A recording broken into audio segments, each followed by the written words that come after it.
Good morning everyone, how are you all? I personally am super excited because we just had one of the best directs that I've seen in a long time, and that's what I want to talk about today. I just want to dive through a bunch of the stuff that we've seen, give a little bit of a reaction to this. I've only just watched it half an hour ago and now I'm in here recording. Let's start off with my favorite announcement, and I tell you what, if you want to make a man happy, start your direct off with this. Mario Maker 2. Woo boy! This is so exciting that we're getting this. We're getting slopes, we're getting Super Mario 3D World. This is the one that I'm gonna do a video on this one first, so later on today I'm gonna be diving into a whole bunch of the details, pulling this trailer apart.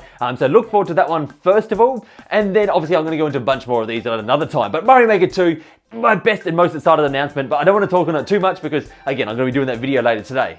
What have we got next here?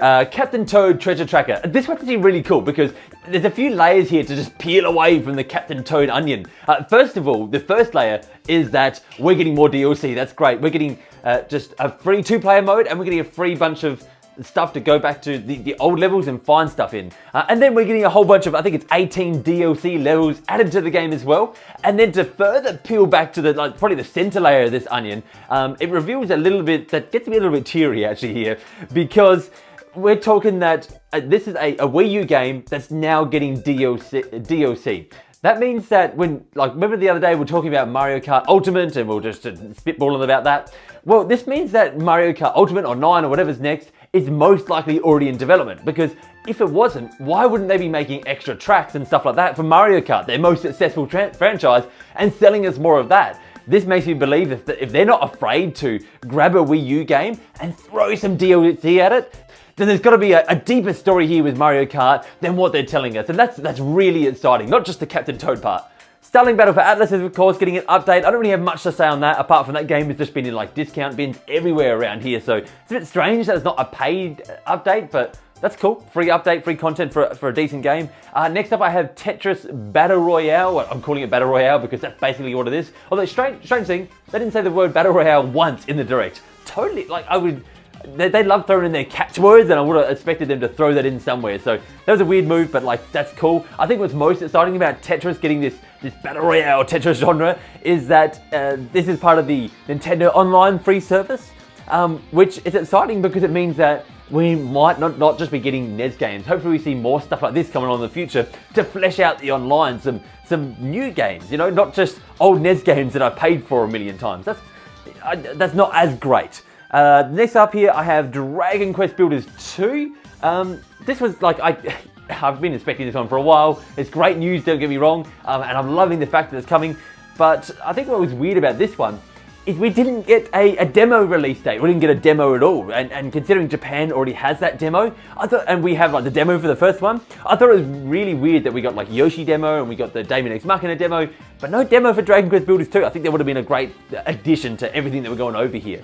What else we got here? Rune Factory 4 and 5, don't have much to say apart from I'm really afraid to losing Nat in those two, because her and farming games like Stardew Valley and what's the other one? She even played that other Harvest Moon game, which was not great, but she played that through, so I'm afraid I'm going to lose her to another one of them. We also have, I guess I might as well touch on Yoshi, the fact that we heard about Yoshi.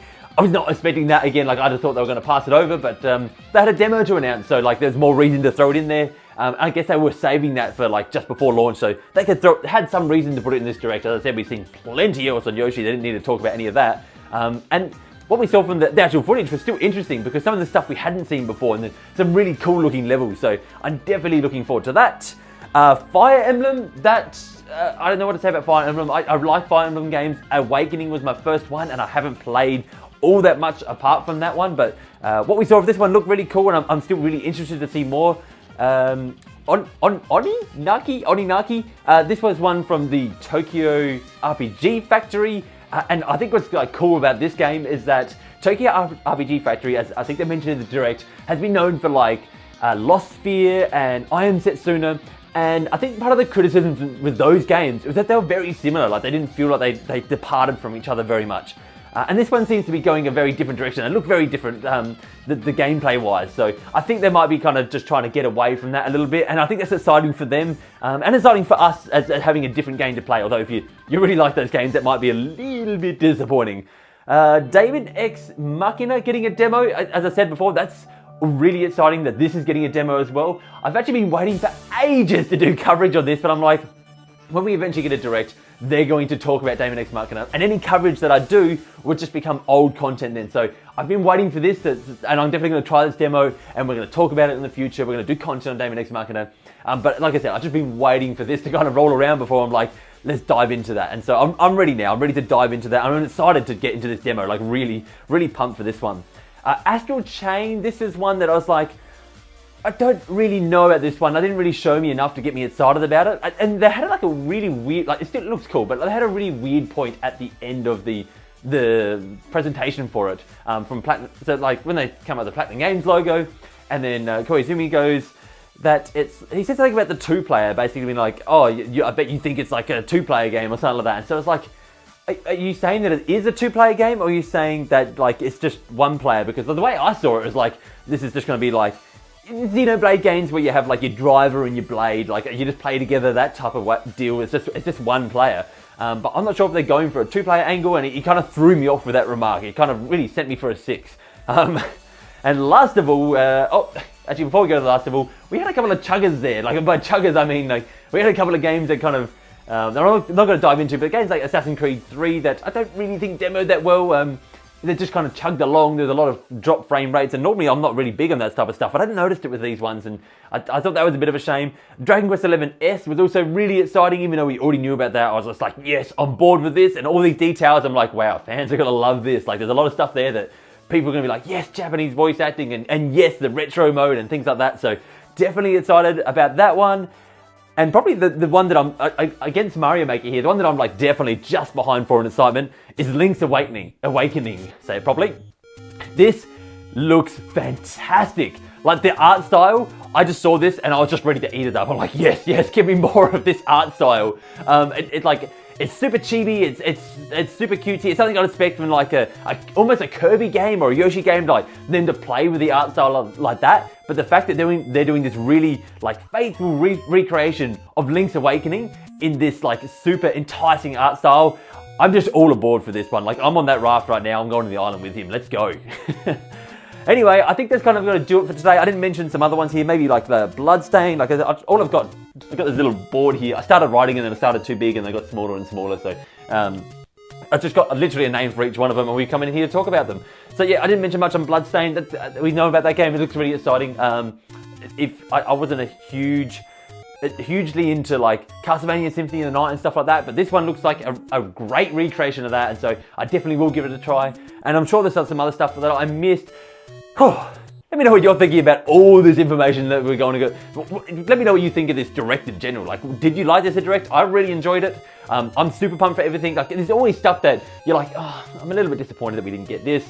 But like, that's just part of being a fan and wanting whatever you want. But don't let that drag down your excitement of the stuff you're looking forward to here, because God, I am not. Mario Maker, I'm going to be riding off that high for months until Mario Maker comes around, and then I've got another few months of that high. So yeah, this is all looking really great for me. I hope you guys enjoyed this one. This was just a quick, raw, put together video so that while I work on this Mario Maker one, you got something to dive and chew on and eat up, and let's move on to the ending.